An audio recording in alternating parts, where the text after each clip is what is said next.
প্রতি বছরই antibiotic resistant জীবাণুঘটিত সংক্রমণের কারণে মারা যাচ্ছেন অসংখ্য মানুষ। এক পরিসংখ্যান বলছে এই সংখ্যা প্রায় 10 লাখ। খুব তাড়াতাড়ি এই বিষয়ে পদক্ষেপ না নিলে 2050 সাল নাগাদ এটি প্রায় 1 কোটি মানুষের মৃত্যুর কারণ হয়ে দাঁড়াবে। এমনই এক বিষয় নিয়ে গবেষণা চালিয়ে আসছিলেন লন্ডনের ইউনিভার্সিটি কলেজ, কিংস কলেজ ও রাজশাহী বিশ্ববিদ্যালয়ের একদল গবেষক। আর গবেষণাটির মূল কাজ সম্পন্ন করেন রাজশাহী বিশ্ববিদ্যালয়ের ফার্মেসি বিভাগের সহযোগী অধ্যাপক ডক্টর মোহাম্মদ আজিজুর রহমান। তার পিএইচডি গবেষণার অংশ হিসেবে এই গবেষণা প্রকল্পটি সম্পন্ন হয়। যে স্যাম্পল যখন নিয়েছিলাম তখন তাদেরকে 3 মাস অ্যান্টিবায়োটিক খেতে দেওয়া হয়নি। তো 3 মাস অ্যান্টিবায়োটিক খেতে না দেওয়ার পরেও তাদের মুখের মধ্যে অ্যান্টিবায়োটিক রেজিস্ট্যান্স জিন কোত্থেকে আসলো, হ্যাঁ, এই কোশ্চেন সলভ করতে গিয়ে তখন আমরা লিটারেচার সার্ভে শুরু করলাম যে কীভাবে এটা হতে পারে। সম্প্রতি বিশ্বখ্যাত প্রকাশন সংস্থা নেচার রিসার্চ প্রকাশিত সায়েন্টিফিক রিপোর্টার্স জার্নালে একটি গবেষণাপত্রে জানানো হয় এর সফলতা।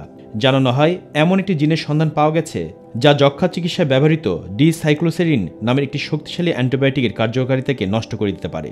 আমার প্রজেক্ট যেটা ছিল, সে প্রজেক্টটা ছিল হলো অ্যান্টিবায়োটিক রেজিস্ট্যান্স যে ব্যাকটেরিয়াগুলো, সেই ব্যাকটেরিয়াগুলো রেজিস্ট্যান্স জিনটা কোথা থেকে পাচ্ছে।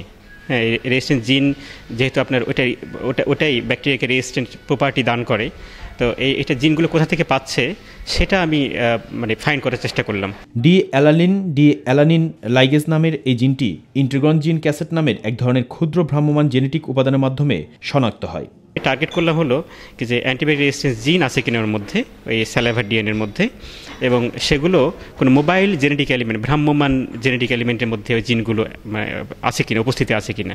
তো আমি অবাক হয়ে লক্ষ্য করলাম যে বাংলাদেশ এবং ইউকের 2 সেট স্যাম্পলেই আপনার একটা জিন নাম হচ্ছে ডি অ্যালানিন লাইগেজ, এটা বাংলাদেশে এবং ইউকের বোথ সেটেই প্রায় সবার মধ্যেই এই জিনটা আছে, মানুষের লালার যে জিনের মধ্যে। দাঁতের ক্ষয় রোগের জন্য দায়ী ট্রেপোনোমা ডেন্টিকোলা নামের এক ধরনের ব্যাকটেরিয়া এই জিনটি বহন করছে বলে প্রমাণ করেছেন তারা। জিনটি আরেকটি পরিবর্তন হলে ভ্যানকোমাইসিন নামের আরেকটি গুরুত্বপূর্ণ অ্যান্টিবায়োটিকের কার্যকারিতাকে নষ্ট করে দেওয়ার ক্ষমতা অর্জন করতে পারে বলেও আশঙ্কা রয়েছে। মুবাল্লিক করিম, মাই টিভি।